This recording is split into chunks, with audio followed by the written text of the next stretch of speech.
Hello दोस्तों, स्वागत है आपका आपके YouTube चैनल पे। आज हम लोग जो वोकैबुलरी देखने जा रहे हैं वो वोकैबुलरी है आर्मी पर कुछ बेस्ड है ये।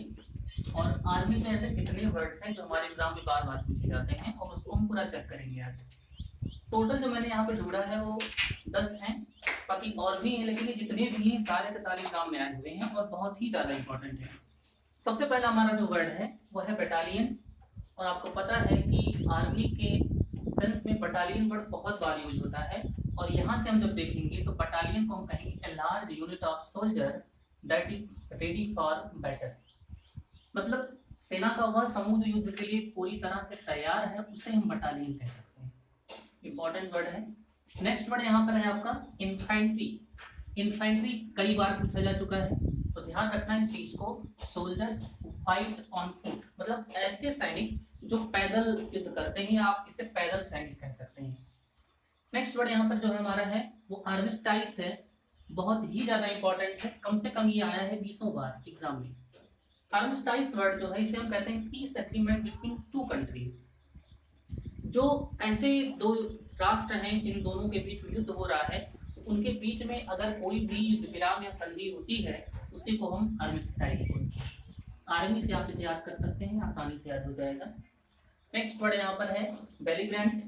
और आपको पता है कि कहीं भी अगर भाई बेली वर्ड हमें दिख गया तो पक्का है कि वहां पर बैटल या युद्ध की बात हो रही है। इसी से बेलिकॉस बना हुआ है, जहां से जिसे हम कहते हैं बेलिकॉस वर्ड जो बना है बेलिकॉस। बेलिकॉस का मतलब होता है झगड़ालू। इसी को हम क्वारलसम बोलते हैं, इसी को हम क्वारलसम बोलते हैं, झगड़ालू। तो यहाँ से बेलीग्रेंट जो वर्ड है इसे हम कहते हैं कंट्रीज इन्वॉल्व इन वार। मतलब ऐसे देश जो युद्ध में पूरी तरह से लगे हुए या जो दोनों एक दूसरे से लगातार युद्ध कर रहे हो। तो आप एग्जांपल ले सकते हैं भारत और पाकिस्तान का। आप कह सकते हैं India and Pakistan both are belligerent countries. मतलब भारत और पाकिस्तान जो हैं वो बेलीग्रेंट कंट्रीज हैं, जो धृत राष्ट्र है। नेक्स्ट यहाँ पे एक वर्ड है एमनेस्टी। इंपॉर्टेंट है ये एमनेस्टी वर्ड। एमनेस्टी को हम कहते हैं government army forgive A group of people. मतलब चाहे गवर्नमेंट हो या फिर चाहे आर्मी हो, जब वो बहुत सारे लोगों को या जो अपराध किए होते हैं उनको माफ कर देती है तो उसी को हम एमनेस्टी बोलते हैं। एक वर्ड यहाँ से आप याद कर सकते हैं एमनेस्टी से क्लीमेंसी। इसी को भी हम सामूहिक क्षमादान कहते हैं। तो दोनों एक दूसरे के जस्ट सिनोनिम है, याद रखना। नेक्स्ट वर्ड यहाँ से हमारा जो आया है उसे हम क्रू बोलते हैं, कई बार आया हुआ है और ये इसे हम कलेक्टिव नाउन बोलेंगे। तो आप इसे कहते हैं group of people who operate ship और एयरक्राफ्ट। मतलब जो जहाज चलाने वालों का जो समूह होता है या एयरक्राफ्ट को जो ऑपरेट करते हैं उनका जो पूरा का पूरा समूह होता है उसी को हम क्रू बोलते हैं। क्रू मेंबर्स बहुत फेमस वर्ड है। नेक्स्ट एक वर्ड यहाँ पर आया हुआ है फ्लीट। फ्लीट कई बार पूछा गया एग्जाम में, और आप फ्लीट को ऐसे याद कर सकते हैं group of ships sailed together. मतलब जहाजों का ऐसा समूह जो एक साथ चलता हो। अब वो चाहे जहाज भी हो सकते हैं या फिर आप उससे कह सकते हैं कोई भी व्हीकल भी आप यूज कर सकते हैं इस सेंस में। नेक्स्ट वर्ड यहाँ पे है सीज फायर। सीज फायर का मतलब होता है कि एग्रीमेंट टू स्टॉप फाइटिंग। मतलब दो देशों के बीच में जब युद्ध विराम, इसे हम कहते हैं युद्ध विराम करने की जो संधि होती है उसी को हम सीज फायर कहते हैं। अब बार बार सुनते हैं कि भारत पाकिस्तान ने सीज फायर का उल्लंघन किया है, मतलब जो शांति प्रस्ताव हुआ था उसका उसने उल्लंघन किया है। नेक्स्ट वर्ड यहाँ पर है बहुत इंपॉर्टेंट है, पिछले किसी एग्जाम में आया हुआ भी था ये स्पियोनेज। स्पियोनेज आप यूज करते हैं इसे act of finding out secret information. मतलब जब कोई भी व्यक्ति किसी दूसरे देश में जाके किसी दूसरे देश की सीक्रेट इंफॉर्मेशन को जानने की कोशिश करता है उसी को हम जासूसी बोलते हैं। इंपॉर्टेंट है ये। नेक्स्ट वर्ड यहाँ पर है आर्मर। और आर्मर को आप कह सकते हैं protecting cloth made of metal. इसी को हम कहते हैं कवच। इंपॉर्टेंट है।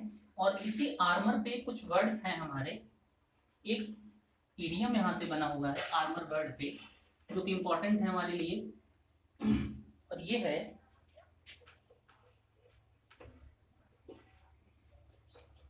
यहां से जो वर्ड बना हुआ है वो है chink in the armour. Chink in the armour आपको पता है आर्मर का मतलब होता है कवच, और चिंक का मतलब होता है सुराख, या इसे हम होल कहते हैं। तो आप बताओ, अगर जिसके आर्मर में चिंक होगा या सुराख होगा, तो सामने वाला अगर कोई भी वार करेगा तो वहीं पर वार करेगा। इसी को आप कह सकते हैं वीक पॉइंट। इसको हम कहते हैं वीक पॉइंट, इंपॉर्टेंट है। और इसी से वीक पॉइंट से एक वर्ड हमारे लिए और बन जाता है एक्लीज हील। एक्लीज हील, और आपको पता है एक्लीज हील का मतलब वीक पॉइंट होता है। पिछले वीडियोस में मैं चर्चा भी कर चुका हूँ एक्लीज हील के बारे में। तो ये हमारे कुछ ऐसे वर्ड हो गए जो आर्मी से संबंधित है या ऐसी वोकैबुलरी से संबंधित है।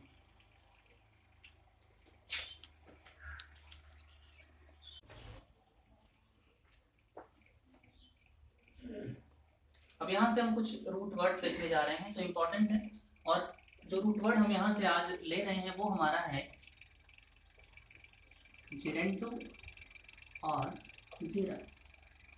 अब भाई सबको पता है कि जेरेंटो या जेरा वर्ड कहीं भी अगर हमें दिख जाएगा तो यहाँ पर मैं ओल्ड की बात करूँगा या एज्ड की बात करते हैं, इंपॉर्टेंट है ये। और यहाँ से 2, 3, 4 वोकैबुलरी ऐसी है जो इंपॉर्टेंट है हमारे लिए। इसमें एक वर्ड यहाँ से हमारा बन जाता है जेरेंटोफोबिया, एक वर्ड यहाँ से बनेगा, और एक वर्ड यहाँ से बनेगा जेरेंटोलॉजी, और एक वर्ड यहाँ से बनेगा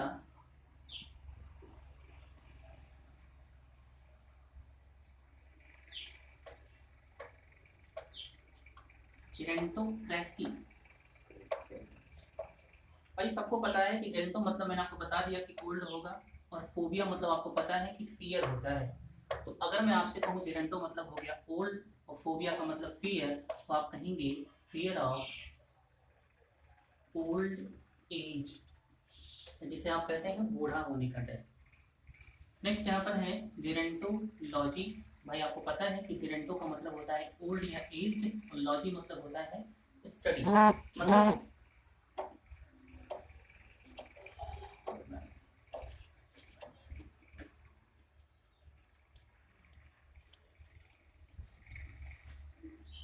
तो यहाँ से आप कह सकते हैं जेरेंटो मतलब ओल्ड हो गया और लॉजी मतलब हो गया स्टडी। तो आप कहते हैं स्टडी ऑफ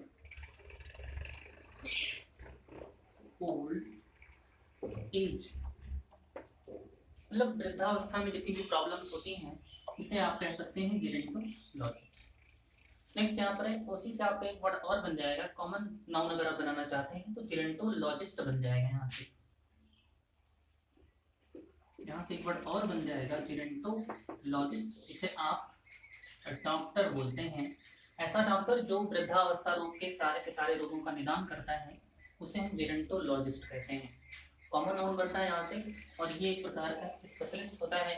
और याद रखना, अगर हमारे वर्ड में कहीं भी IST सफिक्स जुड़ता है तो वो कॉमन नाउन बनाता है,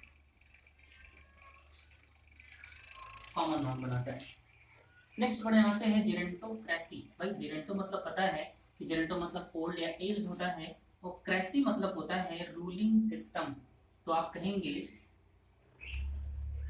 रूल बाय ओल्ड पीपल। इसे आप कहते हैं कि जहां पर वृद्ध लोग शासन करते हों उसे आप जेरेंटोक्रेसी कहते हैं। क्रेसी बहुत इंपॉर्टेंट वर्ड है, और किसी दिन हम पूरा क्रेसी पर ही चर्चा करेंगे। बहुत सारे वोकैबुलरी यहाँ से मिल जाते हैं। तो यहाँ जो हमारी वोकैबुलरी यहाँ से हो गई। नेक्स्ट वीडियो में नेक्स्ट वर्ड के साथ हम लोग आगे बढ़ेंगे, और ऐसे ही ज़्यादा नहीं, हम 10, 15, 20 वोकैबुलरी डेली देखेंगे, और कोशिश करेंगे जितना हम यहाँ से आपको देते रहें आप इतना याद करते रहें। और जो भी आपको मैटर मिलता है आप उसे देखिए, समझिए, पढ़िए, और ज़्यादा से ज़्यादा इसे शेयर कीजिए, सब्सक्राइब कीजिए। नेक्स्ट वीडियो में नेक्स्ट वर्ड के साथ मिलते हैं। Thank you.